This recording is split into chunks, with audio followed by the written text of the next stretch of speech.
রমাদান এমন মাস যে মাসে আল্লাহ তাআলা কোরআন নাজিল করেছে। শাহরু রমাদান আল্লাযী উনজিলা ফীহিল কুরআন হুদাল লিন-নাস ওয়া বায়্যিনাতিম মিনাল হুদা ওয়াল ফুরকান। রমাদানে কোরআন নাজিল হয়েছে, ফলে রমাদান শ্রেষ্ঠ মাস হয়েছে। কদরের রাতে কোরআন নাজিল হয়েছে, ফলে কদর শ্রেষ্ঠ রাত হয়েছে। তো বেসিক্যালি এই মাসের মূল মর্যাদা কোরআনের কারণে। আল্লাহ রাব্বুল ইজ্জা ওয়াল জালালের দরবারে শুকরিয়া জ্ঞাপন করছি যে আল্লাহ তাআলা আমাদেরকে পবিত্র মাহে রমাদানে এসে পৌঁছার সুযোগ করে দিয়েছেন এবং আজকের ইফতার পূর্ববর্তী রমাদান অ্যান্ড কোরআন রিফ্লেকশন প্রোগ্রামে উপস্থিত হওয়ার সুযোগ করে দিয়েছেন। আমরা সবাই পড়ছি কালিমাতুশ শুকর, আলহামদুলিল্লাহ। আল্লাহর শুকরিয়া জ্ঞাপনের পাশাপাশি আমি আজকের প্রোগ্রামের অর্গানাইজার বাংলাদেশ মুসলিম কমিউনিটি মালয়েশিয়াকে ধন্যবাদ জানাতে চাই, এরকম চমৎকার একটি রমাদানুল মুবারকে কোরআনিক একটি প্রোগ্রামের আয়োজন করবার জন্য। আমরা দোয়া করছি আল্লাহ তাআলা যেন এই কমিউনিটিকে ইসলামের জন্য কবুল করে এবং আমাদের যে ভাইরা নিরলস পরিশ্রম করে এই প্রোগ্রামগুলো আয়োজন করছে, আল্লাহ তাআলা এই পরিশ্রম, এই ডেডিকেশন, এফোর্ট যেন তাদের নাজাতের ওসিলা বানায়। সম্মানিত শুধু আমরা সবাই জানি এই মাসটির এত বরকতের কারণ হচ্ছে এটি কোরআন নাজিলের মাস। শাহরু রমাদান আল্লাযী উনজিলা ফীহিল কুরআন হুদাল লিন-নাস ওয়া বায়্যিনাতিম মিনাল হুদা ওয়াল ফুরকান। রমাদান এমন মাস যে মাসে আল্লাহ তাআলা কোরআন নাজিল করেছে। তো বেসিক্যালি এই মাসের মূল মর্যাদা কোরআনের কারণে। সাইয়েদনা জিবরিল আলাইহিস সালাম কোরআন নিয়ে এসেছেন, উনি শ্রেষ্ঠ ফেরেশতা হয়েছেন। আল্লাহর হাবিব সাল্লাল্লাহু আলাইহি ওয়াসাল্লামের উপর কোরআন নাজিল হয়েছে, ফলে উনি শ্রেষ্ঠ নবী হয়েছেন। রমাদানে কোরআন নাজিল হয়েছে, ফলে রমাদান শ্রেষ্ঠ মাস হয়েছে। কদরের রাতে কোরআন নাজিল হয়েছে, ফলে কদর শ্রেষ্ঠ রাত হয়েছে। আমরাও যারা কোরআনের সাথে সুসম্পর্ক গড়ে তুলব, কোরআনের সাথে অ্যাটাচমেন্ট বাড়াবো, আমাদেরকেও শ্রেষ্ঠত্বের মর্যাদায় আল্লাহ তাআলা আসীন করবেন ইনশাআল্লাহ বিইذنিল্লাহ। তো আজকের প্রোগ্রামের আমার ফার্স্ট অ্যান্ড ফরমোস্ট রিমাইন্ডার হচ্ছে কোরআন নাজিলের মাসে আমরা যেন বেশি বেশি কোরআনের সাথে নিজেদের সম্পর্ককে নবায়ন করি এবং মজবুত করি। কার কিরকম কোরআনের সাথে সম্পর্ক আপনি নিজেই জানেন। প্রতিদিন কত পৃষ্ঠা কোরআন তেলাওয়াত করেন, কোরআনের অর্থ পড়েন, কোরআনের তাফসির পড়েন কিংবা শোনেন, আপনি নিজেই জানেন। সো নিজে নিজে যেন একটু নিজেকে যেন কাঠগড়ায় দাঁড় করাই এবং নিজেকে যেন জিজ্ঞেস করি যে আমার সাথে কোরআনের সম্পর্ক কতটুকু মজবুত। যদি ঘাটতি থাকে, গ্যাপ থাকে, এটা যেন আমরা মেক আপ করি, ফুলফিল করি এই বরকতময় মাসে। আপনারা খেয়াল করে থাকবেন যে শুরুতেই আমি সূরা ওয়াদ-দুহা ওয়াল-লাইলি ইযা সাজার কয়েকটি আয়াত তেলাওয়াত করেছি। তো আজকে আমরা এই সূরাটির সংক্ষিপ্ত তাফসির পেশ করব ইনশাআল্লাহ বিইذنিল্লাহ। যে মজলিসে কোরআনের তাফসির হয়, আল্লাহর কালামের ব্যাখ্যা উপস্থাপন করা হয়, প্রেজেন্টেশন করা হয়, এর চেয়ে শ্রেষ্ঠ মজলিস কি পৃথিবীতে আর হতে পারে? আমরা পৃথিবীর সবচাইতে শ্রেষ্ঠতম একটি মজলিসে এখন বসে আছি। প্রিয় ভাই এবং বোনেরা, আমরা সূরা দোহার তাফসির শুনবো। এই সূরাটা মুখস্থ আছে না অনেকের? কোরআনের যে সমস্ত সূরা আমাদের অনেকেরই মুখস্থ, তার মধ্যে এটা অন্যতম একটা সূরা। এবং দেখবেন যে ইমাম সাহেবরা প্রায় এই সূরা তেলাওয়াত করে। যে সমস্ত সূরা দিয়ে প্রায় নামাজ পড়া হয়, এর মধ্যে অন্যতম একটা সূরা হচ্ছে সূরাতুদ দোহা। মুআয ইবনে জাবাল রাদিয়াল্লাহু তাআলা আনহুকে আল্লাহ রাসূল সাল্লাল্লাহু আলাইহি ওয়াসাল্লাম একটা এলাকার ইমাম বানিয়ে পাঠিয়েছিলেন। ওই এলাকার মুসল্লিরা ছিলেন, লোকজন ছিলেন শ্রমজীবী, কাজ করে খেত। সারাদিন ওট দিয়ে পানি সেচ করে খেজুর গাছে পানি দিত, খেজুরের চাষাবাদ করত, সারাদিন কষ্ট করে নামাজে যে জয়েন করত। তো উনি মাগরিবের নামাজে সূরা ফাতিহার পরে সূরা বাকারা তেলাওয়াত শুরু করলেন। সূরা বাকারা কোরআনের সবচেয়ে ছোট সূরা না? 286টা আয়াত, মানে সবচেয়ে বড় সূরা। তো মাগরিবের সালাত উনি যখন এত লম্বা তেলাওয়াত ধরলেন, মুসল্লিরা আর ইমাম সাহেবের সাথে থাকতে পারতেছে না। কারণ ওনারা তো, ইমাম সাহেবের হয়তো মন ফুরফুরে, উনি পড়তেছেন মনের আনন্দে দরাজ গলায়, কিন্তু মুসল্লিদের তো অবস্থা খারাপ। সারাদিন ওনারা খেতে খামারে কাজ করে আসছে, নামাজ ছেড়ে দিয়ে অনেকে চলে গেছে। একা একা নামাজ পড়ে যে আল্লাহ রাসূল সাল্লাল্লাহু আলাইহি ওয়াসাল্লামের কাছে যে বিচার দিল যে ইয়া রাসূলুল্লাহ, দেখেন এমন একজন ইমাম আপনি অ্যাসাইন করেছেন আমাদের এলাকায়, মাগরিবের নামাজে উনি সূরা বাকারা পড়ে আর আমরা হচ্ছে শ্রমজীবী। রাসূল সাল্লাল্লাহু আলাইহি ওয়াসাল্লাম খুব রেগে গেলেন। মুআয ইবনে জাবালকে ডেকে বললেন, হে মুআয, আফাত্তানুন আন, তুমি কি সমাজে ফিতনা ছড়াচ্ছ? তুমি জানো না এরা কারা? তোমার কি সূরা ওয়াদ-দুহা ওয়াল-লাইলি ইযা সাজা মুখস্থ নাই? তোমার কি ওয়াশ-শামসি ওয়া-দুহাহা এটা মুখস্থ নাই? তোমার কি সাব্বিহিসমা রাব্বিকাল আ'লা এই সূরাগুলো তোমার জানা নাই? উনি বললেন জানা আছে। তো এগুলো রেখে দিয়ে মাগরিবের নামাজে কেন সূরা বাকারা ধরলা? তোমার মুসল্লিরা তো শ্রমজীবী মুসল্লি। যখন ইমামের দায়িত্ব হচ্ছে পেছনে কারা আছে এটা খেয়াল করা। অনেক সময় ইমাম সাহেব আল্লাহু আকবার বলে যে নামাজ ধরছে, কি হচ্ছে পেছনে আর খোঁজখবর নেই। আল্লাহর হাবিব সাল্লাল্লাহু আলাইহি ওয়াসাল্লাম কিন্তু এমন ইমাম ছিলেন না, উনি অত্যন্ত বিবেকবোধ সম্পন্ন একজন ইমাম ছিলেন। একবার পেছনে এক বাচ্চার কান্না শুনে উনি নামাজ ছোট করে দিয়েছেন। সবাই বললেন, ইয়া রাসূলুল্লাহ, এত ছোট নামাজ তো কখনো পড়তে দেখি না। তখন রাসূল সাল্লাল্লাহু আলাইহি ওয়াসাল্লাম বললেন, একটা ছোট বাচ্চার কান্নার আওয়াজ আমার কানে এসেছে, আমার মনে হচ্ছে বাচ্চাটাকে সামলাতে নারীদের কাতারে একটা মায়ের খুব কষ্ট হচ্ছে, এজন্য নামাজটা আমি খাটো করে দিয়েছি। দেখেন কি চিন্তা চেতনা, পিছনে কি হচ্ছে সব রাসূল সাল্লাল্লাহু আলাইহি ওয়াসাল্লাম এটা খেয়াল করতেন। তো এই সূরার একটা ফজিলত আপনি জানলেন যে রাসূল সাল্লাল্লাহু আলাইহি ওয়াসাল্লাম সূরা ওয়াদ-দুহা ওয়াল লাইলি ইযা সাজা এটা তেলাওয়াত করতে বলেছিলেন মুআয ইবনে জাবাল রাদিয়াল্লাহু তাআলা আনহুকে। এটা কোরআনের 93 নম্বর সূরা। কত নম্বর? এটা মাক্কি সূরা, আর নাজিলের ধারাবাহিকতা অনুযায়ী এটা 11তম সূরা। মানে এই সূরার আগে আরো 10টা সূরা নাজিল হয়েছিল, তার মানে মক্কার একেবারে শুরুর দিকে এই সূরাটা নাজিল হয়েছিল। আপনারা জানেন যে এবছর আমার একটা বই এসেছে এক নজরে কোরআন নামে, সেখানে আমি প্রত্যেকটা সূরার সার সংক্ষেপ নিয়ে খুব সংক্ষেপে, কখনো যদি সুযোগ হয় আপনারা দেখবেন যে প্রত্যেকটা সূরা 5 পৃষ্ঠার মধ্যে আমরা নিয়ে আসার চেষ্টা করেছি। সেখানে এগুলো পাবেন, সূরাটা কয় নাম্বার, নাজিলের ধারাবাহিকতা কখন, তারপর কোরআন শরীফের মধ্যে কখন, এটার ফজিলত কি, এটার সেন্ট্রাল থিম কি, মেজর থিম কি, কজ এন্ড ইফেক্ট কি, সব কেস স্টাডি থেকে শুরু করে রিফ্লেকশন সব আমরা সেখানে উল্লেখ করেছি। তো এই সূরাটা শুরুর দিকে, একেবারে শুরুর দিকে নাজিল হয়েছে, তার আগে মাত্র 10টি সূরা নাজিল হয়েছে। তো নাজিল হতে হতে 10টা সূরা যখন নাজিল হলো, এরপর অনেক দিন রাসূল সাল্লাল্লাহু আলাইহি ওয়াসাল্লামের কাছে কোনো সূরা নাজিল হয় না। কয়দিন নাজিল হয় না? কোনো বর্ণনায় 15 দিন, কোনো বর্ণনায় 1 মাস, কোনো বর্ণনায় 2 মাস, কোনো বর্ণনায় 6 মাস, টানা 6 মাসের গ্যাপ ওহী নাজিল হয় না। আল্লাহর হাবিব সাল্লাল্লাহু আলাইহি ওয়াসাল্লাম তিনি ওহী মিস করতে শুরু করলেন, যে ঘটনা কি, কোরআন নাজিল হচ্ছে না কেন, হঠাৎ এত গ্যাপ কেন? ওনার মাথায় কয়েকটা জিনিস ঘুরপাক খেলো। একটা ঘুরপাক খেলো যে আমার কোনো কাজে আল্লাহ আবার অসন্তুষ্ট হলো নাকি, অথবা আমি কোরআনের আয়াত এই বাণীগুলো পৌঁছে দেওয়ার ক্ষেত্রে আমার কোনো গাফলতি হয়ে গেল নাকি, সামহাও কি আল্লাহর সাথে আমার কানেকশন এটা কি লুজ হয়ে যাচ্ছে, আমি কি কোনোভাবে আল্লাহ থেকে দূরে সরে পড়তেছি। রাসূল সাল্লাল্লাহু আলাইহি ওয়াসাল্লাম টেনশনে পড়ে গেলেন, চিন্তায় পড়ে গেলেন, কিরে ওহী আসে না কেন, আসে না কেন, আসে না কেন। এটা ছিল একটা দিক। আরেকটা দিক হচ্ছে আল্লাহর হাবিব সাল্লাল্লাহু আলাইহি ওয়াসাল্লামের কাছে কোরআনের আয়াত যাই নাজিল হতো উনি যে লোকদের কাছে প্রচার করে দিতেন। এখন নাজিল হয়েছে এখনই যে প্রচার শুরু, রাতে নাজিল হয়েছে রাতেই প্রচার শুরু, দিনে নাজিল হয়েছে দিনেই প্রচার শুরু, যখন নাজিল তখন প্রচার। কারণ আল্লাহ তাআলা বলেছেন, ইয়া আইয়ুহার রাসূলু বাল্লিগ মা উনজিলা ইলাইক মির রাব্বিক, আপনার রবের পক্ষ থেকে যা নাজিল হয়েছে প্রচার করেন। তো এই যে মাঝখান দিয়ে কয়েক মাস যার কোনো প্রচার টোচার করে না, মুশরিকরা টিটকারি মারতে শুরু করলো, বলে কি মুহাম্মদ, তোমার আল্লাহ তোমার ভুলে গেছে বোধহয়, তোমার আল্লাহ বোধহয় তোমাকে আর পছন্দ করে না। আগে তো প্রতিদিন কিছু না কিছু শোনাতা যে এইটা নাজিল হয়েছে, ওইটা আসছে, এই বিধান ওই বিধান, এখন তো কোনো খোঁজ খবর নাই। ঘটনা কি? আল্লাহর হাবিব সাল্লাল্লাহু আলাইহি ওয়াসাল্লামের চাচি উম্মে জামিল, আবুল হাবির স্ত্রী, সে আরো খারাপ কথা বললো। সে বলল, ইন্না শাইতানাকা কদ তারাকাক, তোমার কাছে যে একটা শয়তান আসতো এখন বোধহয় আর আসে না মুহাম্মদ, নাউযুবিল্লাহি মিন যালিক। এটা দিয়ে জিবরিল আলাইহিস সালামকে বুঝিয়েছেন। জিবরিল এসে কি কি যেন বলে, কই এখন তো কিছু বলো না।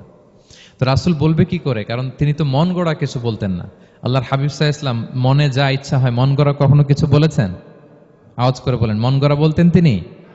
ওমা ইয়ান্তিকু আনিল হাওয়া ইন হুয়া ইল্লা ওয়াহয়ু ইউহা, আল্লাহর ওহী আসলে সেটা শোনাতেন। তো ওহীও আসে না, উনি শোনাতেও পারে না, ওহীও নাই, উনি শোনাতেও পারেন না। এই যে একটা কষ্টকর মুহূর্ত রাসূল সাল্লাল্লাহু আলাইহি ওয়াসাল্লামের, কিরে মাসের পর মাস চলে গেল ওহী আসতেছে না কেন, আমার কি কোনো ভুল হচ্ছে নাকি, আল্লাহকে আমাকে অপছন্দ করলেন?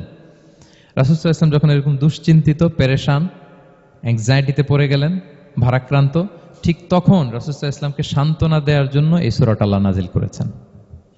সান্ত্বনা দেওয়ার জন্য এই সূরাটা বেশ আশা জাগানিয়া সূরা, মোটিভেশনাল সূরা, ইন্সপিরেশনাল সূরা। আপনার মন খারাপ হলে আপনি এই সূরাটা পড়বেন, এই সূরাটা, এবং এটার পরে আরেকটা সূরা আছে সূরাতু আলাম নাশরাহ, আপনার মন ভালো হয়ে যাবে। এটাকে দি অ্যান্টি ডিপ্রেসেন্ট সূরা বলে, মানে ডিপ্রেশন কাটায় ফেলে। আমাদের এরকম অনেক সময় হয় না যে হতাশ, দেয়ালে পিঠ ঠেকে গেছে, কোনো বের হওয়ার রাস্তা নাই, কই যাব, কোথাও সফলতা নাই, সবাই আমাকে ভুল বুঝতেছে, এরকম মাঝে মাঝে হয় না? আমাদের সবার লাইফে আপস এন্ড ডাউনস আছে। আপনি যখন ভারাক্রান্ত হবেন, কষ্টে থাকবেন, এই সূরাটা পড়বেন, দেখবেন যে আপনার ডিপ্রেশন দূর হয়ে গেছে। তো আল্লাহর হাবিব সাল্লাল্লাহু আলাইহি ওয়াসাল্লাম যখন এরকম ভারাক্রান্ত ছিলেন, চিন্তিত ছিলেন, তখন আল্লাহর হাবিব সাল্লাল্লাহু আলাইহি সাল্লামকে চিন্তামুক্ত করবার জন্য আল্লাহ তাআলা এই চমৎকার সূরাটি নাজিল করেছেন। আল্লাহ নাজিল করলেন, আউযু বিল্লাহি মিনাশ শাইতানির রাজিম, বিসমিল্লাহির রহমানির রহিম, ওয়াদ-দুহা ওয়াল-লাইলি ইযা সাজা মা ওয়াদ্দাআকা রাব্বুকা ওয়া মা ক্বালা ওয়ালাল আখিরাতু খায়রুল লাকা মিনাল উলা ওয়ালা সাওফা ইউতিকা রাব্বুকা ফাতারদা। আল্লাহ তাআলা বললেন ওয়াদ-দুহা, আলোর শপথ। আমি একবার সরল বঙ্গানুবাদ করি, তারপরে আমি তাফসিরে ঢুকছি। ওয়াদ-দুহা, আলোর শপথ। ওয়াল-লাইলি ইযা সাজা, রাতের শপথ, যখন রাত নিঝুম নিস্তব্ধ হয়। মা ওয়াদ্দাআকা রাব্বুকা ওয়া মা ক্বালা, নবী হে, আপনার রব আপনার উপর অসন্তুষ্টও হয় নাই, আপনাকে ছেড়েও যায় নাই, আপনার রব আপনার সাথেই আছে। আলহামদুলিল্লাহ। ফিল করবেন যে আল্লাহ আমার সাথে আছে। সবসময় এটা ফিল করতে হবে যে আল্লাহ তাআলা আমার সাথে আছেন, তিনি আমাকে ভুলে যান নাই, ছেড়ে যান নাই। আরে তার রহমত ছাড়া তো একটা শ্বাস নেওয়া তো আমার সম্ভব না, ঠিক কিনা বলেন? আল্লাহর রহমত ছাড়া একটি সেকেন্ড এই পৃথিবীতে সার্ভাইভ করা কি আমাদের পক্ষে সম্ভব না?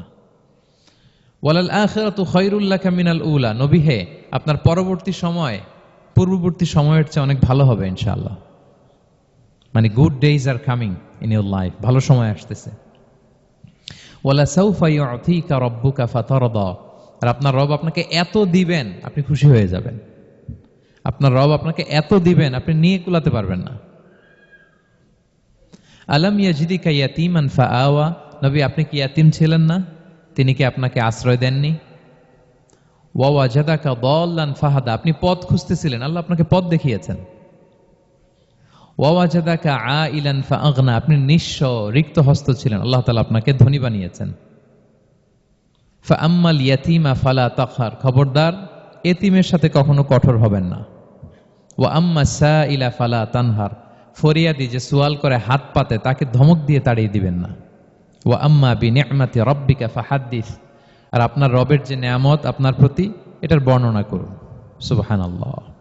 এই হচ্ছে সরল অনুবাদ সূরাতুদ দুহার। এবার আসুন আমরা এটার তাফসিরে ঢুকি। আল্লাহ তাআলা প্রথমে দুইটা শপথ করলেন, কসম করলেন, দুইটা ওথ। আমরা যদি সংক্ষেপে ভাগ করি তাহলে 11 আয়াত বিশিষ্ট এই সূরাতে প্রথম 2 আয়াতে দুইটা শপথ আছে, তারপরের 3টা আয়াতে রাসূল সাল্লাল্লাহু আলাইহি ওয়াসাল্লামকে 3টা কনফার্মেশন দেওয়া হয়েছে, সুসংবাদ দেওয়া হয়েছে। এরপরের 3টা আয়াতে আল্লাহর হাবিব সাল্লাল্লাহু আলাইহি ওয়াসাল্লামের অতীতে আল্লাহ কি নেয়ামত দিয়েছেন সেটার একটা রিমাইন্ডার দেওয়া হয়েছে। আর সবশেষে 3টা ওয়ার্ক প্ল্যান দেওয়া হয়েছে, কর্মসূচি, সেগমেন্ট। আপনি এক নজরে কোরআন এগুলো পাবেন, এরকম সেগমেন্ট আকারে আমরা ভাগ করেছি। আই রিপিট, আমি আবারও বলছি, সূরা দোহার 11 আয়াত বিশিষ্ট এই সূরার প্রথম 2 আয়াতে 2টি শপথ, তারপরের 3 আয়াতে 3টি সুসংবাদ, তারপরের 3 আয়াতে অতীতে যে রাসূলকে নেয়ামত দেওয়া হয়েছিল সেটা স্মরণ করিয়ে দেওয়া, আর শেষ 3 আয়াতে 3টা ওয়ার্ক প্ল্যান, কর্মসূচি, রাসূল সাল্লাল্লাহু আলাইহি ওয়াসাল্লাম কি করবেন। ক্লিয়ার হয়ে গেছে না সূরাটা? আসুন এবার তাফসিরে ঢুকি। আল্লাহ তাআলা বললেন ওয়াদ-দুহা, নবী আলোর শপথ। আলো, দোহা মানে আলো। আমার সাথে আওয়াজ করে বলুন, দোহা মানে কি? আলো, সকালের আলো, প্রভাতের সূর্য কিরণ। দিনের প্রথম অংশে একটা সানশাইন থাকে না, খুব চমৎকার লাগে 9টা 10টার দিকে, হ্যাঁ, সানশাইন। এই সকালের সানশাইনটাকে আরবিতে বলে দোহা। এই জন্য এই সময় আল্লাহর হাবিব সাল্লাল্লাহু আলাইহি ওয়াসাল্লাম নামাজ পড়তেন, এটাকে বলে সলাতুদ দোহা, মানে দোহার নামাজ। এটাকে বলে সলাতুদ দোহা, দোহার নামাজ। তো দেখেন রাসূল সাল্লাল্লাহু আলাইহি ওয়াসাল্লামের মন ভালো করবার জন্য প্রথমে আল্লাহর ওয়ার্ডিংটা দেখেন, আল্লাহ তাআলা কেমন চমৎকার শব্দ চয়েস করেন। প্রথমে আল্লাহ বললেন আলো। আলো বললেই তো মনটা ভালো হয়ে যায়, কি বলেন? এই আলো মানে আশার আলো, সম্ভাবনার আলো, প্রশান্তির আলো। ওয়াদ-দুহা, আলোর শপথ। মানে নবী আপনি হতাশ হবেন না, হাল ছাড়বেন না, ভরসা রাখুন। আপনি ঘর থেকে বের হন, দেখুন কি চমৎকার আলো। It's a beautiful day out there. যান, হোয়াট এ নাইস সানশাইন, কি চমৎকার উজ্জ্বল প্রভাতের সূর্য কিরণ। এত চমৎকার জলজলে সানশাইনিং এনভায়রনমেন্ট, আপনার মন খারাপ হয় কি করে? ওয়াদ-দুহা, দোহার শপথ মানে প্রভাতের সূর্য কিরণের শপথ। আবার বললেন ওয়াল-লাইলি ইযা সাজা, রাতের শপথ, যখন সে রাত নিঝুম হয়, গভীর হয়, নিস্তব্ধ হয়। 2টা শপথ, আলোর শপথ আর রাতের অন্ধকারের শপথ। আলোর শপথ বলে বেসিকলি আল্লাহ তাআলা ওহীর আগমনকে বুঝিয়েছেন, আর রাতের শপথ বলে আল্লাহ তাআলা বেসিকলি ওহীর অনুপস্থিতিকে বুঝিয়েছেন। মানে রাত দিন দুইটাই যেমনি লাগে, আল্লাহ তাআলা বোঝাতে চাইলেন নবী আপনি টেনশন করবেন না, আমি উইথ ইউ, আমি আপনার সাথে আছি। ওহী আসা না আসা দুইটাই গুরুত্বপূর্ণ। রেগুলার যদি ওহী আসে, এটা রিসিভ করতে আপনার কষ্ট হয়ে যাবে। আল্লাহর পক্ষ থেকে আসমানি কিতাবের যে ওহী, এটা সাধারণ কোনো কথা না। ইন্না সানুলকি আলাইকা কওলান সাকিলা, এটা খুব ভারী, হেভি ওয়েট। এটা পাহাড়ে নাজিল করলে, লাউ আনজালনা হাযাল কুরআনা আলা জাবাল লারাআইতাহু খাশিআম মুতাসাদ্দিআম মিন খাশিয়াতিল্লাহ, এটা মাউন্ট এভারেস্টের উপর নাজিল করলে পাহাড় ভেঙে খান খান হয়ে যেত। শীতের রাতে কোরআন নাজিল হলে রাসূল সাল্লাল্লাহু আলাইহি ওয়াসাল্লাম ঘেমে একাকার হয়ে যেতেন, কপাল বেয়ে টপ টপ করে ঘাম পড়তে ওহী রিসিভ করতে যেয়ে। তিনি ওটের উপরে করে মরুভূমিতে চড়ছেন, ওহী নাজিল হলে ওটের বুক মাটিতে মিশে যেত। এক সাহাবার মাথায়, পায়ের মধ্যে মাথা রেখে রাসূল সাল্লাল্লাহু আলাইহি ওয়াসাল্লাম শুয়েছিলেন, তখন ওহী নাজিল হলো। সাহাবা বলছেন, ওহীর ভারে মনে হচ্ছে যে আমার পায়ের হাড্ডিটাই ফেটে যাবে। তার মানে এটা খুব ভারী বাণী, খুবই ভারী, এটা সাধারণ কোনো কালাম না। তো এই যে রাসূল সাল্লাল্লাহু আলাইহি ওয়াসাল্লামের কাছে যে ওহী নাজিল হচ্ছিল, এটা যদি রেগুলার নাজিল হয়, এটা রিসিভ করা রাসূল সাল্লাল্লাহু আলাইহি ওয়াসাল্লামের জন্য সহজ হবে না, কঠিন হয়ে যাবে। রেগুলার ওহী নাজিল হলে এটার যে পাওয়ার, প্রেশার, রাসূল সাল্লাল্লাহু আলাইহি ওয়াসাল্লামের স্নায়ু এটা বরদাস্ত করতে পারবে না। তো আল্লাহ বুঝাতে চাইলেন, নবী, আমি কাফির রাজা বলে আপনাকে আমি ভুলে গেছি, কখনো না, নেভার এভার। বরং আপনার যাতে একটু রেস্ট হয়, আরাম হয়, আপনাকে একটু কমফোর্ট দেওয়ার জন্য আমি সাময়িকভাবে ইচ্ছে করে ওহীটা বন্ধ রেখেছি। সুবহানাল্লাহ পড়বেন না? আপনার যাতে একটু কমফোর্ট হয়, আপনার জন্য একটু আরাম হয়, ওহী রিসিভ করে করে যেন আপনি অভ্যস্ত হতে পারেন, এজন্য আমি ইচ্ছা করে আপনাকে একটু আরাম দেওয়ার জন্য ওহী বন্ধ রেখেছি। সারাদিন যদি, মানে দিনের 24 ঘন্টায় যদি সূর্য থাকে, ভাল লাগবে? আচ্ছা বলেন, 6 মাস টানা সূর্য ভাল লাগবে আপনার? রোদের গরমে আমরা অস্থির হয়ে যাব। তো 12 ঘন্টা সূর্যের আলোর পরে যেমনি রাতের দরকার আছে, আল্লাহ বোঝাতে চাইলেন ওহী নাজিল হওয়ার পাশাপাশি মাঝে মাঝে ওহী ব্রেক দেওয়ার দরকার আছে, ওহী বন্ধ থাকার দরকার আছে। ফলে আপনি হ্যাবিচুয়েটেড হবেন, ওহী রিসিভ করা না করা এটা আপনার জন্য ইজি হয়ে যাবে। যখন আপনি, আপনার জন্য ওকে হয়ে যাবে, তখন আমি লাগাতার ওহী নাজিল করব। তাহলে ওরা যে বলে আমি আপনাকে ভুলে গিয়েছি, না, আমি আপনাকে ভুলি নাই, বরং আপনার আরামের জন্য খানিকটা সময় আপনাকে বিশ্রামের সুযোগ করে দেওয়ার জন্য আমি আল্লাহ ওহী বন্ধ রেখেছি। সুবহানাল্লাহ। তার মানে আল্লাহ তাআলা নবীকে ভুলেন নাই বা নবী সাল্লাল্লাহু আলাইহি ওয়াসাল্লামের উপর অসন্তুষ্ট হন নাই, ইচ্ছে করে আল্লাহ তাআলা কিছুদিন ওহী বন্ধ রেখেছেন। প্রতিদিন সূর্য থাকলে যেমনি ভাল লাগে না, মানে 24 ঘন্টা, এজন্য 12 ঘন্টা সূর্য দিয়ে আল্লাহ 12 ঘন্টা রাত দিয়েছেন, আমাদের আরামের, বিশ্রামের, ঘুমের আয়োজন করেছেন। ঠিক তেমনি রেগুলার ওহী রিসিভ করলে রাসূল সাল্লাল্লাহু আলাইহি ওয়াসাল্লামের জন্য কষ্ট হয়ে যাবে, এজন্য ইচ্ছে করে আল্লাহ গ্যাপ দিয়েছেন। আল্লাহর হাবিব সাল্লাল্লাহু আলাইহি ওয়াসাল্লামের উপর আল্লাহ অসন্তুষ্ট হননি। এটাই আল্লাহ তাআলা বললেন যে ওয়াদ-দুহা ওয়াল-লাইলি ইযা সাজা, প্রভাতের সূর্য কিরণের শপথ, রাতের নিঝুম নিস্তব্ধ পরিবেশের শপথ। মা ওয়াদ্দাআকা রাব্বুকা ওয়া মা ক্বালা, আপনার রব আপনারে ভুলেও যায় নাই, আপনারে ছেড়েও যায় নাই, আপনার উপর নাখোশও হয় নাই। সুবহানাল্লাহ। আপনার রব আপনার সাথেই আছে, এটা সবসময় ফিল করবেন যে আমার রব আমার সাথে আছে। এটা ফিল করলে আপনার মধ্যে যে সাহস আসবে, আপনি কল্পনাই করতে পারবেন না যে এত এনার্জি আপনার ভিতরে আসলো কি করে। আপনারা খেয়াল করেছেন, বছর খানিক আগে ভারতবর্ষের আমাদের এক বোনের সামনে কিছু সন্ত্রাসী, ওরা জয় শ্রীরাম জয় শ্রীরাম বলতেছিল, মনে আছে? কিন্তু আমার ওই বোন মুস্কান কি বলছিল বলেন তো? তার এক আল্লাহু আকবারে from north to south, from east to west, the entire globe প্রকম্পিত হয়েছে। আমরা সবাই পড়েছি আল্লাহু আকবার, সবাই আমরা কি পড়েছি? আল্লাহু আকবার। কারণ সে ফিল করেছে যে আল্লাহ আমার সাথে আছে। মনকে তুমি বুঝিয়ে বলো আল্লাহ আছেন আমার সাথে, এটা ফিল করতে হবে। আল্লাহর হাবিব সাল্লাল্লাহু আলাইহি ওয়াসাল্লামকে আল্লাহ তাআলা এইটাই অ্যাসিউরেন্স দিলেন, কনফার্মেশন দিলেন যে মা ওয়াদ্দাআকা রাব্বুকা ওয়া মা ক্বালা, আপনার রব আপনাকে ভুলে যায় নাই, আপনার রব আপনার প্রতি অসন্তুষ্ট হয় নাই। আমি ইচ্ছা করে ওহীটা বন্ধ রেখেছি যাতে আপনার আরাম হয়। সুবহানাল্লাহ। আল্লাহর হাবিব সাল্লাল্লাহু আলাইহি ওয়াসাল্লামের প্রতি আল্লাহ তাআলা কতটা টেক কেয়ার করতেন দেখেন। রেগুলার ওহী নাজিল হলে রাসূল সাল্লাল্লাহু আলাইহি ওয়াসাল্লামের কষ্ট হয়ে যাবে, এজন্য তিনি কিছুদিন ওহী বন্ধ রেখে রাসূল সাল্লাল্লাহু আলাইহি ওয়াসাল্লামকে বিশ্রামের ব্যবস্থা করে দিয়েছেন। তাহলে প্রথম 3টা আয়াত ক্লিয়ার না সবার কাছে? আচ্ছা, প্রথম 2টো আয়াতে 2টা শপথ গেল, এরপরে 3টা সুসংবাদ। সুসংবাদের প্রথমটা হলো আমি ভুলিও নাই, ছাড়িও নাই, আপনার সাথে আছি। এরপর আল্লাহ বললেন ওয়ালাল আখিরাতু খায়রুল লাকা মিনাল উলা, নবী হে, আপনার পরবর্তী সময় পূর্ববর্তী সময়ের চেয়ে ভালো হবে। নিশ্চয়ই আপনার পরবর্তী সময় পূর্ববর্তী সময়ের চেয়ে ভালো হবে। তার মানে গুড ডেইজ আর কামিং, ভালো সময় আপনার জীবনে আসছে, আপনি হতাশ হবেন না, নিরাশ হবেন না। এরপর আল্লাহ তাআলা বললেন ওয়ালা সাউফা ইউতিকা রাব্বুকা ফাতারদা, নবী হ্যাঁ, আপনার রব আপনাকে এত দিবে আপনি খুশি হয়ে যাবেন। আপনার রব আপনাকে এত নেয়ামত দান করবে, আপনি আপনার রবের প্রতি সন্তুষ্ট হয়ে যাবেন। সুবহানাল্লাহ বিহামদি। এবং তাই হয়েছে, যারা আপনারা সিরাত পড়েছেন, যারা আল্লাহর হাবিব সাল্লাল্লাহু আলাইহি ওয়াসাল্লামের জীবনী নিয়ে ধারণা রাখেন, তারা দেখবেন যে আল্লাহ রাসূল সাল্লাল্লাহু আলাইহি ওয়াসাল্লাম যেখানেই মনে কষ্ট পেয়েছেন, বিষণ্ণ, চিন্তিত, তখনই আল্লাহ তাআলা রাসূল সাল্লাল্লাহু আলাইহি ওয়াসাল্লামের চিন্তা দূর করে রাসূল সাল্লাল্লাহু আলাইহি ওয়াসাল্লামকে সন্তুষ্ট করেছেন।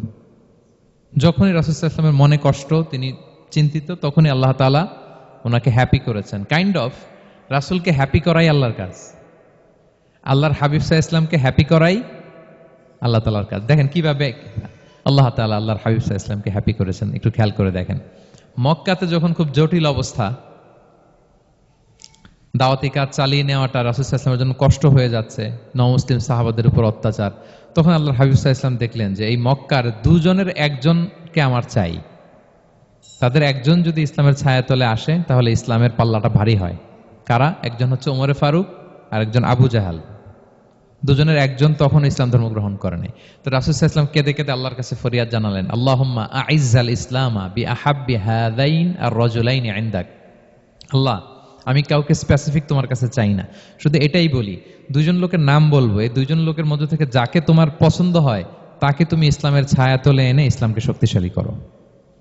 এক হচ্ছে আবু জাহাল, আরেক হচ্ছে ওমরে ফারুক। এই দোয়াটা তিনি করতে লাগলেন, আর খুব চিন্তিত, দুজনের কেউই মুসলমান হয় না। একদিন হঠাৎ সাহাবারা বললেন, ইয়া রাসূলুল্লাহ, আল্লাহর হাবিব সাল্লাল্লাহু আলাইহি ওয়াসাল্লাম তখন দারুল আরকামের ভেতরে বসা। সাহাবারা বললেন, ইয়া রাসূলুল্লাহ, আপনি এখান থেকে সরে যান, কারণ ওমরে ফারুক নাঙ্গা তলোয়ার নিয়ে আসতেছে আপনাকে হত্যা করবার জন্য। তো আল্লাহ রাসূল সাল্লাল্লাহু আলাইহি ওয়াসাল্লাম বললেন যে তোমরা সরে যাও, আমার মনে হচ্ছে ওই যে চোখের পানি ছেড়ে আমি দোয়া করেছি, ওই দোয়া আজকে কবুল হতে শুরু করেছে, তোমরা সরো। ঠিকই ওমরে ফারুক রাদিয়াল্লাহু তাআলা আনহু আসলেন, এসে তিনি তলোয়ার রেখে দিয়ে বললেন, আশহাদু আল্লা ইলাহা ইল্লাল্লাহ ওয়া আশহাদু আন্না মুহাম্মাদান আবদুহু ওয়া রাসূলুহু। আমি সাক্ষ্য দিচ্ছি আল্লাহ ছাড়া কোনো ইলাহ নেই এবং আপনি আল্লাহর প্রেরিত বান্দা এবং রাসূল। এই দৃশ্য দেখে রাসূল সাল্লাল্লাহু আলাইহি ওয়াসাল্লাম খুশি হয়ে গেলেন। ওয়ালা সাউফা ইউতিকা রাব্বুকা ফাতারদা। আল্লাহ বলেছিলেন যে নবী হে, আপনাকে এত দিব, আপনার রব আপনাকে এত নেয়ামত দিবে, আপনি শুধু খুশিই হবেন, সন্তুষ্ট হবেন আমার প্রতি।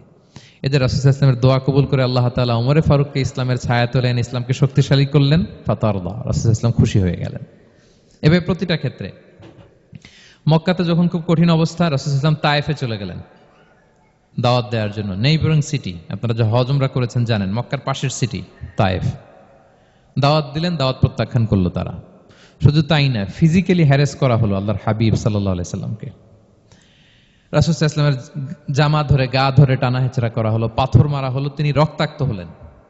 হামালাতুল জিবাল, পাহাড়রক্ষী ফেরেশতারা বলল, ইয়া রাসূলুল্লাহ, আপনি যদি আদেশ দেন তায়েফের দুই দিকের পাহাড় দিয়ে এমন চাপা দিব, পুরো তায়েফের জনপদ একেবারে ভ্যানিশ হয়ে যাবে। আল্লাহর হাবিব সাল্লাল্লাহু আলাইহি ওয়াসাল্লাম বললেন, না, আমি আশা করি তাদের পরবর্তী নেক্সট জেনারেশনের কেউ না কেউ পড়বে লা ইলাহা ইল্লাল্লাহ মুহাম্মাদুর রাসূলুল্লাহ। তাই হয়েছে। এখন তায়েফে যান, শুধু মসজিদ আর মসজিদ, মসজিদ আর মসজিদ। কি চমৎকার পরিবেশ! তায়েফে গেলে মনেই হবে না আরব দেশ। বৃষ্টি হয় প্রতিদিন, অনেক চাষাবাদ হয়, চমৎকার এলাকা, রাসূল সাল্লাল্লাহু আলাইহি ওয়াসাল্লামের দোয়ার বরকত। তো তায়েফবাসী দাওয়াত প্রত্যাখ্যান করলো। রাসূল সাল্লাল্লাহু আলাইহি ওয়াসাল্লাম গায়ের রক্ত পরিষ্কার করে নাখলা নামক খেজুরের বাগানে যায়েদ রাদিয়াল্লাহু তাআলা আনহুকে ফজরের নামাজ পড়তেছিলেন। আল্লাহর হাবিব সাল্লাল্লাহু আলাইহি ওয়াসাল্লাম যখন ফজরের সালাতে তেলাওয়াত করতে লাগলেন, একদল জিন পাশ দিয়ে যাচ্ছিল, তারা তাদের এলাকায় যেয়ে বলল, ইন্না সামি'না কুরআনান আজাবা ইয়াহদি ইলা রুশদি ফাআমান্না বি। জিনেরা আগে আকাশের উপরে উঠে ফেরেশতারা কি বলে চুরি করে শুনে আসতো। হঠাৎ জিনেরা আর উপরে যেতে পারে না, উপরে যেতে চাইলেই ফাআতবাআহু শিহাবুন সাকিব, আগুনের পাথর মারা হয়। ঘটনা কি? সব জিনেরা বৈঠক বসালো। ঘটনা কি? আগে কত তথ্য আগেই জেনে যেতাম, জেনে গণকদেরকে বলতাম, গণকরা আমাদেরকে ধন্যবাদ জানাইতো। তো এখন তো আসমানের সিকিউরিটি এত বেড়ে গেল কেন? কারণ কি? ওই যে শেষ নবী আসার কথা যে মনে হয় চলে আসছে, দেখো তো কোথায় আসছে উনি।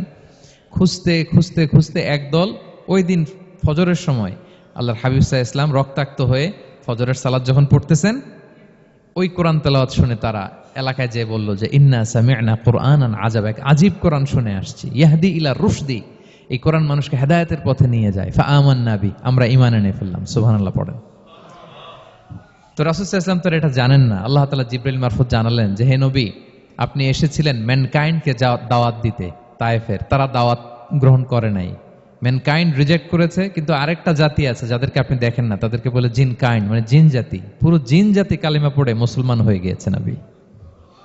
ওয়ালা সাউফা ইউতিকা রাব্বুকা ফাতারদা, নবী আপনার রব আপনাকে এত নেয়ামত দিবেন আপনি খুশি হয়ে যাবেন। নবী সাল্লাল্লাহু আলাইহি ওয়াসাল্লাম ওইখানে আবার খুশি হয়ে গেলেন, রক্তাক্ত, ইনজুর্ড।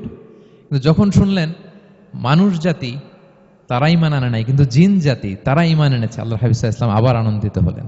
তাহলে আল্লাহর হাবিব সাল্লাল্লাহু আলাইহি সাল্লামকে আনন্দিত করাই হচ্ছে আল্লাহর কাজ, খুশি রাখাই হচ্ছে আল্লাহর কাজ। সুবহানাল্লাহি বিহামদি।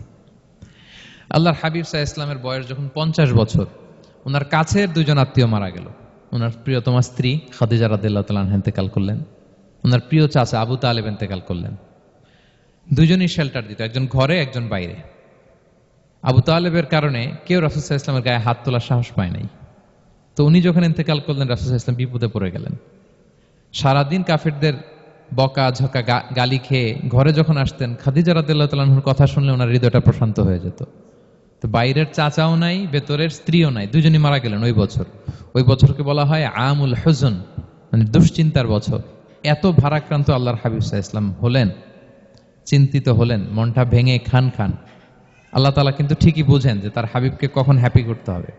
আল্লাহ তাআলা তখন সাইয়েদনা জিবরাইল আলাইহিস সালামকে পাঠালেন যে যাও, আমার বন্ধুকে আর পৃথিবীতে থাকার দরকার নাই, আমার বন্ধুকে ঊর্ধ্ব জগতের নৈশ ভ্রমণের ইনভাইটেশন দিয়ে আসো, মানে মেরাজের ইনভাইটেশন দিয়ে আসো। পড়েন সুবহানাল্লাহ।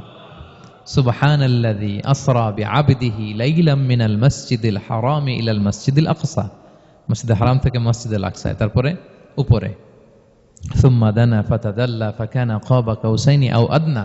আল্লাহর আরশে চড়ে গেলেন, জান্নাত জাহান্নাম দেখিয়ে, নতুন কিছু গিফট দিয়ে, তার পেয়ারা হাবিবের মন ভালো করে এরপরে আবার দুনিয়ায় পাঠালেন।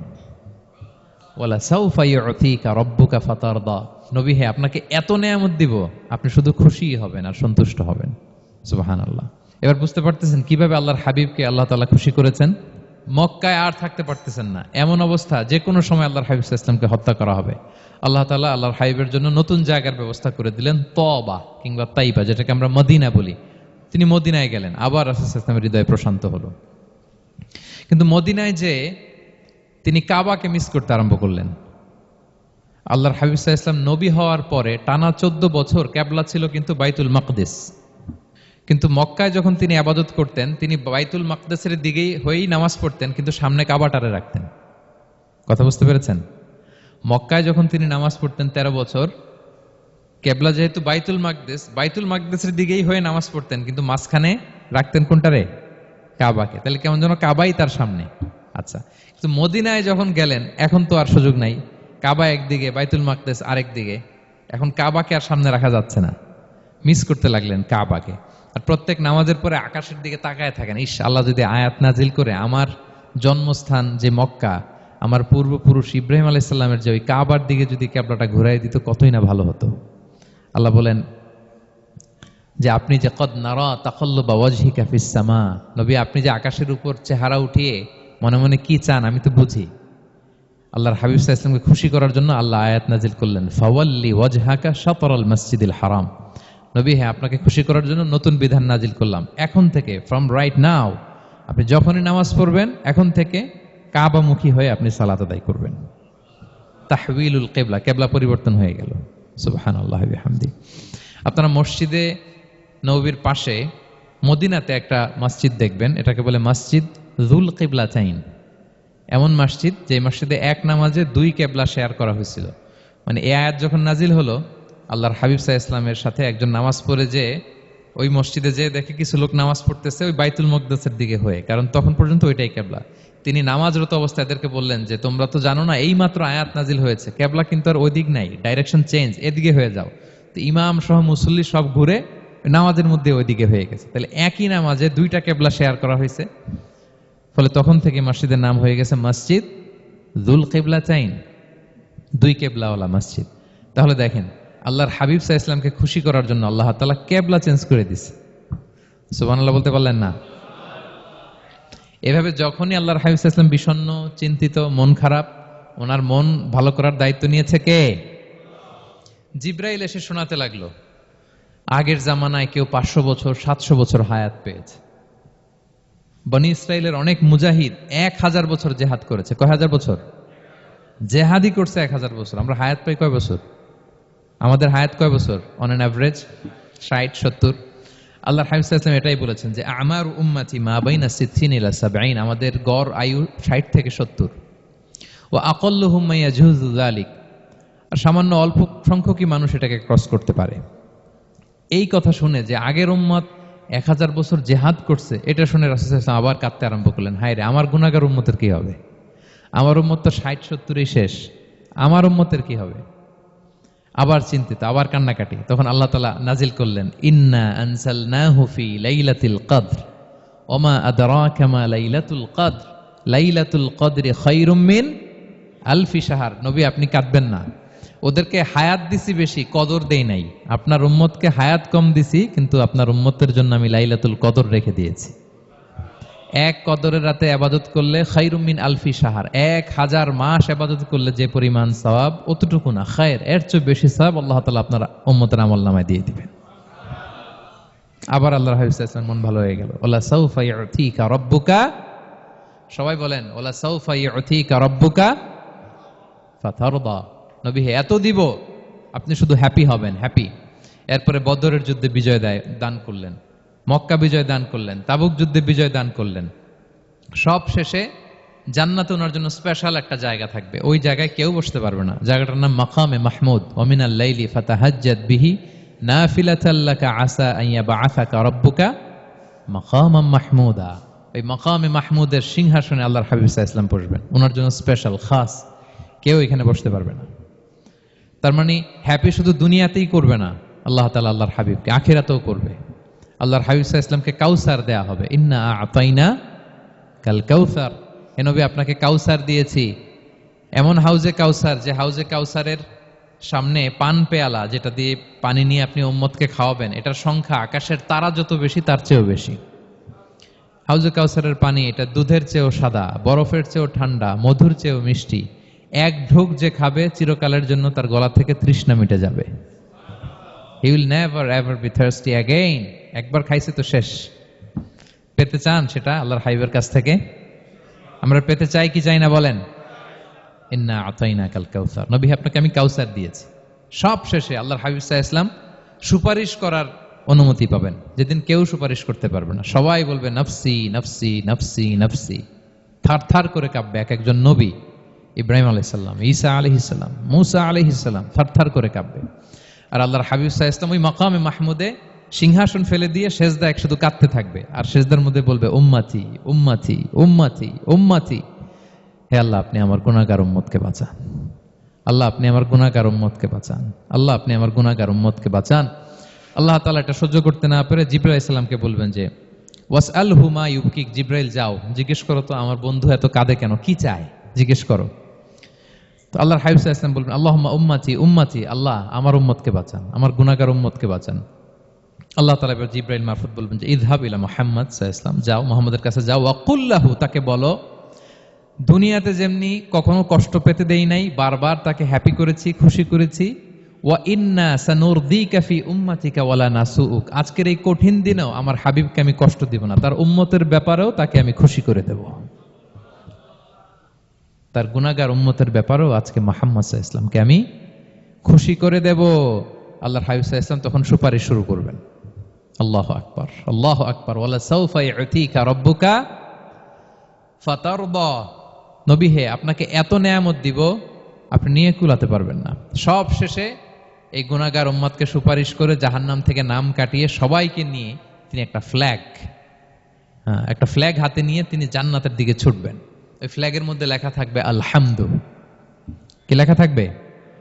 মানে প্রশংসা, প্রশংসার পতাকা। নিজেও তো প্রশংসিত। মুহাম্মদ মানে কি জানেন?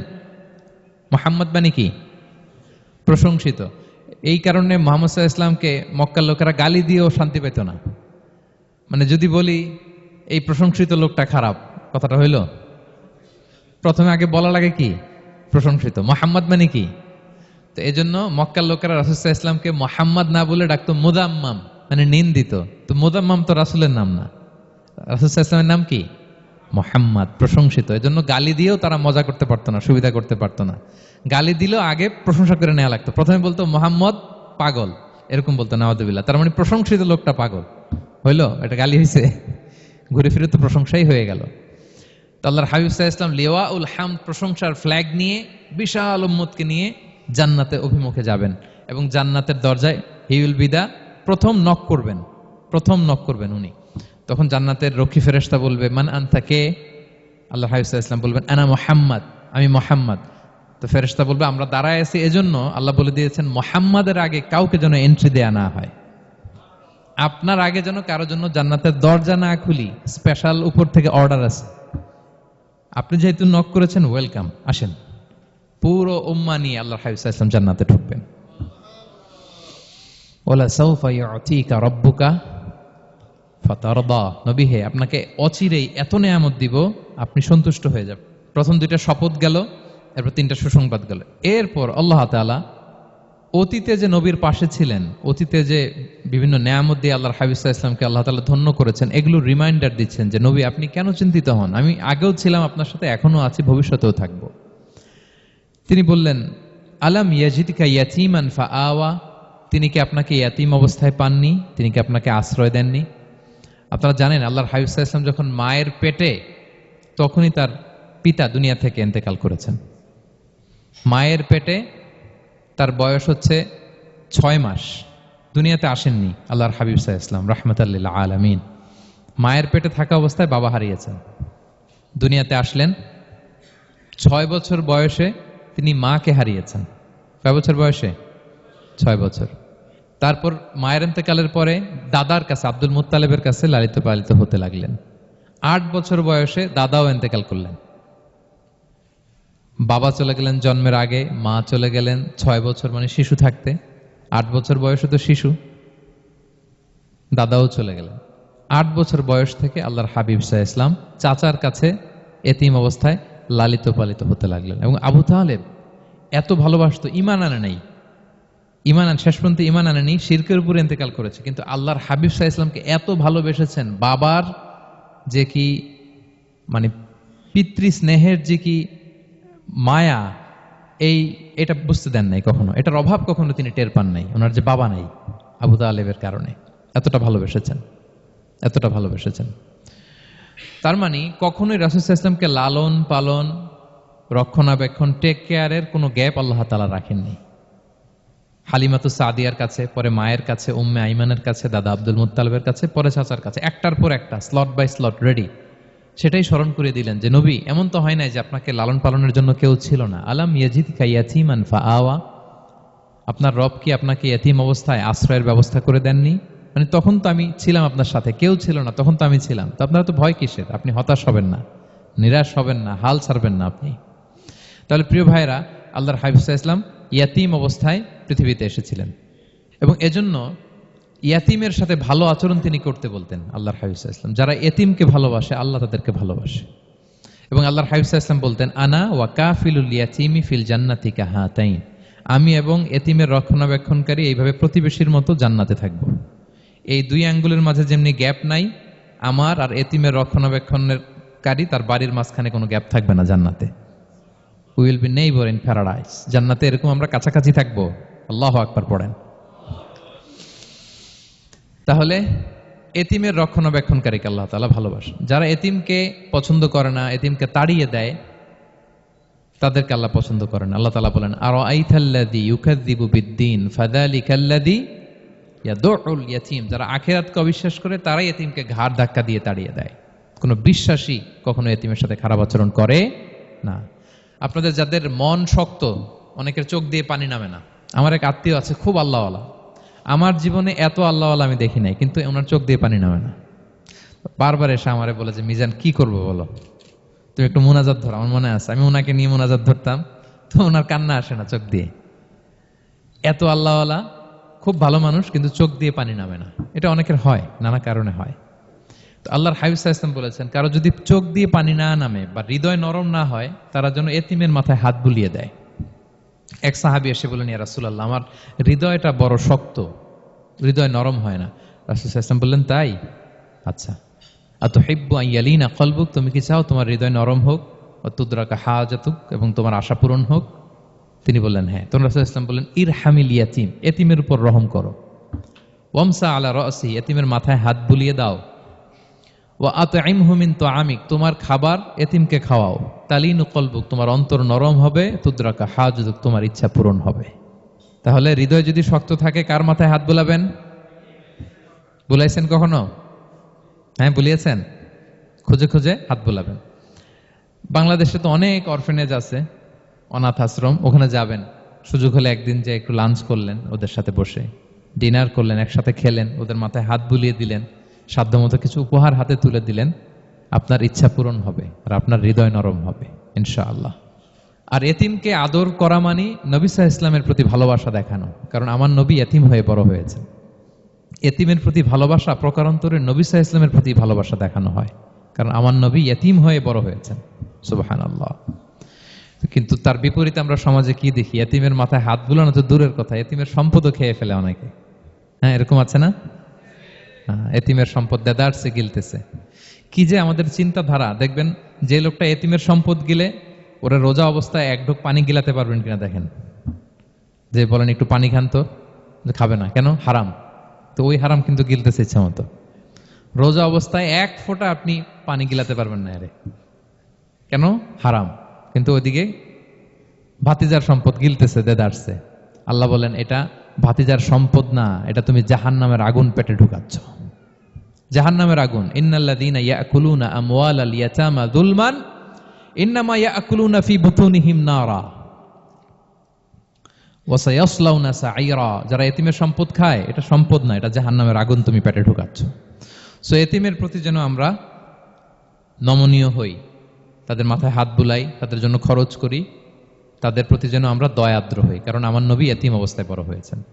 তাহলে নবী সাল্লাল্লাহু আলাইহি ইসলামকে এটা স্মরণ করে দিলেন, নবী আপনি তো এতিম ছিলেন, আমি তো আপনাকে রক্ষণাবেক্ষণের ব্যবস্থা করছি। আর কি করেছি?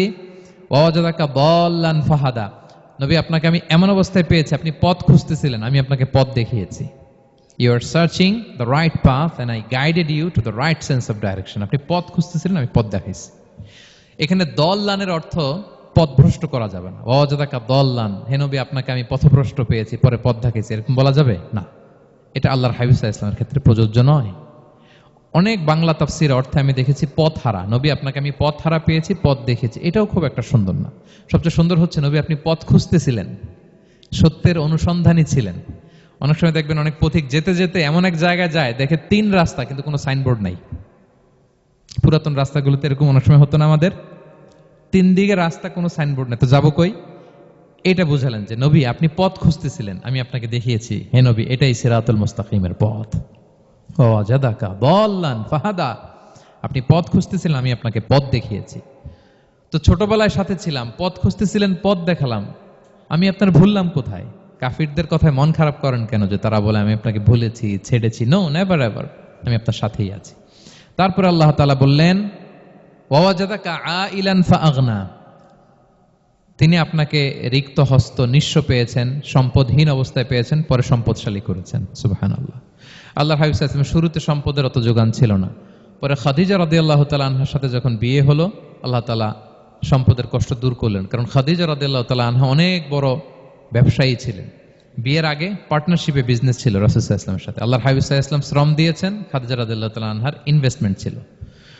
তো ওই শ্রমে খাদিজা রাদিয়াল্লাহু তাআলা আনহার এক বান্ধবী, তিনি এমন প্রশংসা করলেন এসে আল্লাহর হাবিব সাল্লাল্লাহু আলাইহি ওয়াসাল্লামের ব্যাপারে যে এমন লোক আমি দেখি নাই, ওনার কথা বার্তা, চলন, কথন, ডিলিং সব আলাদা। পুরো কাফেলার মধ্যে উনি একরকম, পুরো কাফেলা আরেক রকম। এই কথা শুনে তো খাদিজা রাদিয়াল্লাহু তাআলা আনহা আকৃষ্ট হলেন যে এরকম একজন সৎ লোকই তো আমার চাই। প্রস্তাব দেয়া হলো, চাচাদের কাছে বিয়ে হয়ে গেল। এবং বিয়ের পরে খাদিজা রাদিয়াল্লাহু তাআলা আনহা নারীদের মধ্যে সর্বপ্রথম শাহাদা বাক্য পড়ে মুসলমান হয়েছিলেন। নিজের সব সম্পদ আল্লাহর হাবিব সাল্লাল্লাহু আলাইহি ওয়াসাল্লামের পায়ের সামনে এনে দিয়ে দিলেন, ইয়া রাসূলুল্লাহ আমার সম্পদ মানে আপনার সম্পদ, ইসলামের জন্য যত মনে যায় আপনি খরচ করেন। ওয়াজাদাকা আইলান ফাআগনা, আপনাকে আল্লাহ নিঃস্ব পেয়েছেন, সম্পদের ব্যবস্থা করে দিলেন। পরবর্তীতে মদিনায় যে খায়বার যুদ্ধের পরে অনেক সম্পদের ব্যবস্থা আল্লাহ তাআলা করে দিয়েছিলেন। তাহলে ছোটবেলায় ইয়াতিম ছিলেন, আল্লাহ টেক কেয়ার করলেন। পথ খুঁজতেছিলেন, আল্লাহ পথ দেখায় দিলেন। আর্থিক সমস্যা ছিল, এটাও আল্লাহ দূর করে দিলেন। এবার আল্লাহ তাআলা বিষ্ণু ঈসা ইসলামকে 3টা ওয়ার্ক প্ল্যান দিবেন, কর্মসূচি। 1 নম্বর কর্মসূচি হচ্ছে ফাআম্মাল ইয়াতীমা ফালা তাকহার, নবী খবরদার এতিমের সাথে কখনো কঠোর আচরণ করবেন না। 1 নম্বর কর্মসূচি, কারণ আপনি তো এতিম ছিলেন, এতিমের দুঃখ আপনি না বুঝলে বুঝবে কে? এতিমের সাথে কখনো কঠোর হবেন না। আল্লাহর হাবিব সাল্লাল্লাহু আলাইহি ওয়াসাল্লাম কখনো এতিমের সাথে কঠোর হন না। এতিম তো দূর কি বাত, কারোর সাথে তিনি কঠোর হন না। ওনার কাছে চাইলে উনি না বলতে পারতেন না। নো, নাই, দিব না, এটা বলতে জানতেন না। নো ওনার ডিকশনারিতে ছিল না, চাইলেই দিতেন। একবার আল্লাহর হাবিব সাল্লাল্লাহু আলাইহি ওয়াসাল্লামের কাছে একটা জামা। কয়টা? আপনার জামা কয়টা? আমার জামা কয়টা? জুব্বা তখন কয়টা ছিল? মাত্র একটা।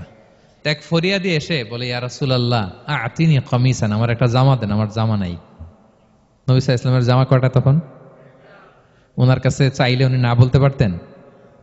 খুলে দিয়ে দিছেন, নাও। এখন ওনার জামা আছে কয়টা? তো জামাও নাই, বেরও হতে পারে না। কি এক মুসিবত! আল্লাহ তাআলা আয়াত নাজিল করলেন, ওয়াল্লাযীনা ইযা আনফাকু লাম ইউসরিফু ওয়া লাম ইয়াকতুরু ওয়া কানা বাইনা যালিকা কাওয়ামা। নবী হে, যারা বিশ্বাসী তারা দানের সময় ভারসাম্য করবে। মানে অনেকগুলো থাকলে আপনার একটা দিতেন, ছিলই যখন একটা, ওইটার হকদার তো ফরিয়াদির চেয়ে আপনি বেশি। এখন যে দিয়ে দিলেন, আপনি পড়বেন কি? অনেকগুলো থাকলে না হয় আপনি দিতেন, ছিলই একটা, এটার সবচেয়ে যোগ্য, অধিকতম যোগ্য এবং হকদার তো আপনি।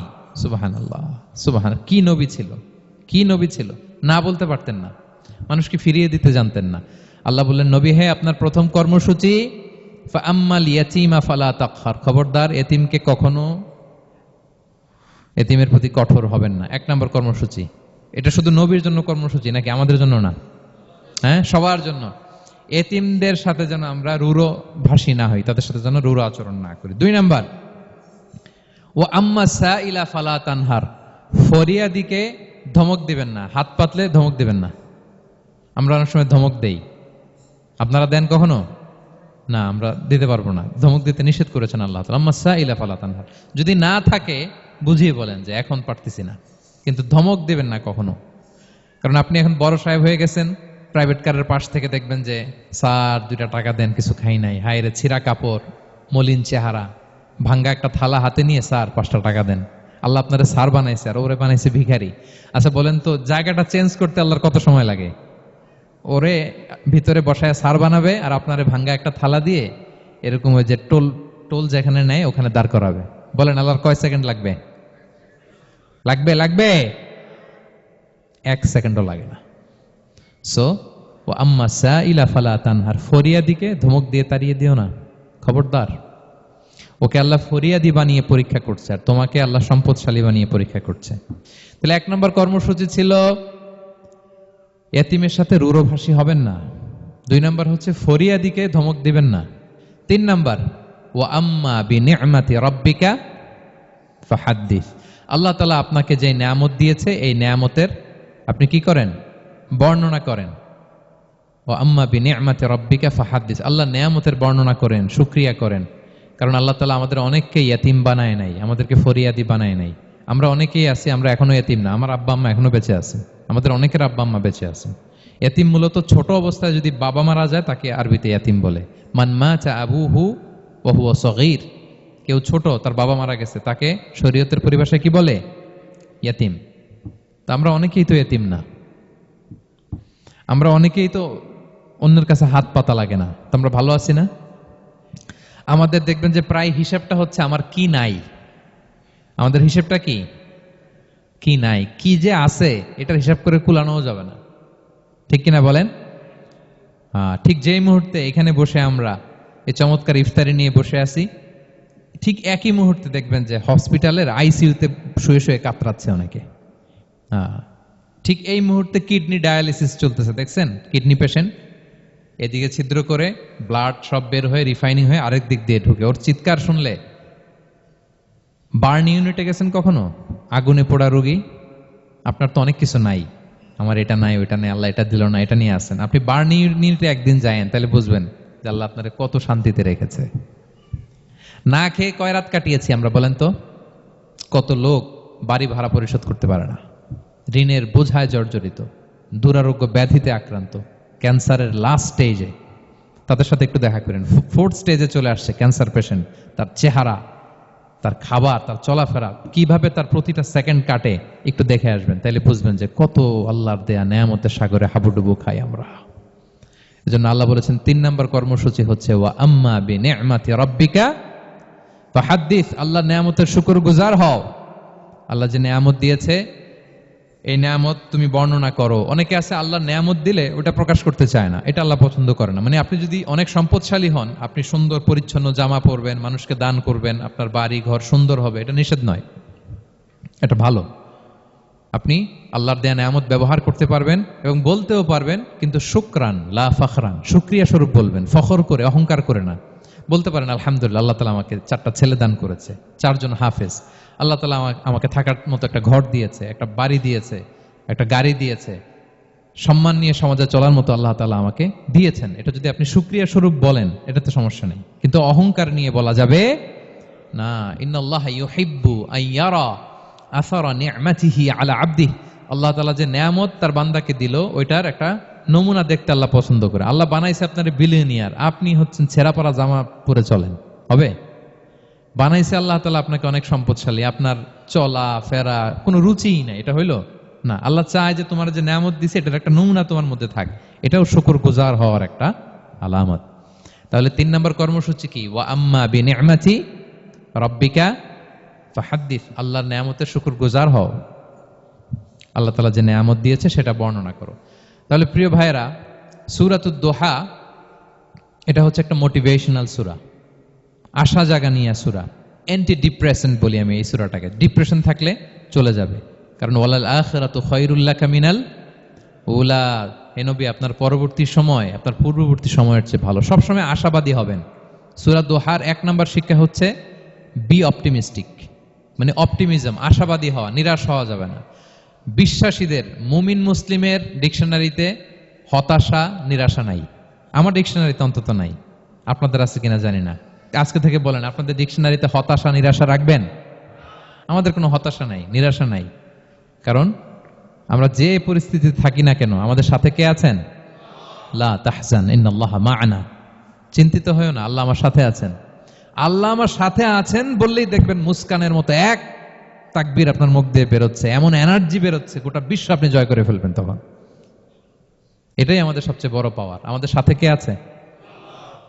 ইন্নাল্লাহা মা'ানা, আল্লাহ তাআলা আমাদের সাথে আছেন। তাহলে সূরা দোহার আজকের তাফসীরের 1 নম্বর লেসন হচ্ছে optimism. Believer should be optimistic always. বিশ্বাসীরা আশাবাদী হয়, নিরাশ হয় না, হতাশ হয় না, হাল ছাড়ে না। বিশ্বাসীরা ভরসা রাখে এক মহান সত্তার উপর। আওয়াজ করে বলেন তো তিনি কে?